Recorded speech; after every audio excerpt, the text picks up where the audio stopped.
Emotion అన్నటువంటిది కూడా చాలా కీలకం. అది తమిళనాడు లాంటి రాజకీయాల్లో చాలా కీలకం. ఈవెన్ ఆంధ్రాలో కూడా చంద్రబాబుని తొక్కేస్తున్నారు, లేకపోతే అమరావతిని తొక్కేస్తున్నారు, కమ్మ సామాజిక వర్గాన్ని తొక్కేస్తున్నారు అన్నటువంటి కసితో వచ్చినటువంటి వ్యతిరేకతే జగన్ ఓటంలో కీలక పాత్ర పోషించింది. అట్లాగే ఒకప్పుడు చంద్రబాబు అణచేస్తున్నారు అన్నటువంటి కోపంతో వచ్చినటువంటిదే ఇతర ప్రాంతాలకు అన్యాయం చేస్తున్నారు అన్నటువంటి ఆవేశంలో నుంచి వచ్చింది 2019లో ఓటమి. కాబట్టి గెలుపోటములలో ఇవి చాలా కీలక పాత్ర పోషిస్తుంటాయి. తమిళనాడులో ఇది మరింత ఎక్కువ. ఒకళ్ళు అన్యాయం చేశారు, కరుణానిధి అన్యాయం చేశాడు అంటూ జయలలిత రోడ్డెక్కితే ఆమెను గెలిపించారు. జయలలిత అన్యాయం చేస్తే కరుణానిధి రోడ్డెక్కితే ఆయన్ని గెలిపించారు.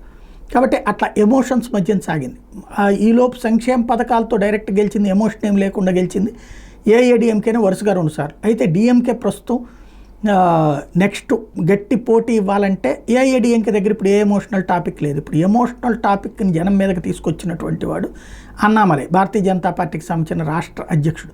ఏఐఏడిఎంకేని పక్కన పెట్టి ముందుకు సాగుతూ అన్నామలై చేసినటువంటి కీలకమైనటువంటి అడుగు ఏదైతే జరుగుతున్నటువంటి అన్యాయానికి వ్యతిరేకంగా అంటూ ఏకంగా కొరడా దెబ్బలు కొట్టుకుంటూ ఆ పైన చెప్పులు కూడా వేసుకున్నట్టు డిఎంకే ప్రభుత్వాన్ని కుప్పకూలుస్తానని చేసినటువంటి ప్రకటన ఓ రకంగా చెప్పాలంటే ఈ యొక్క ఎమోషన్ని ఆరంభించడం.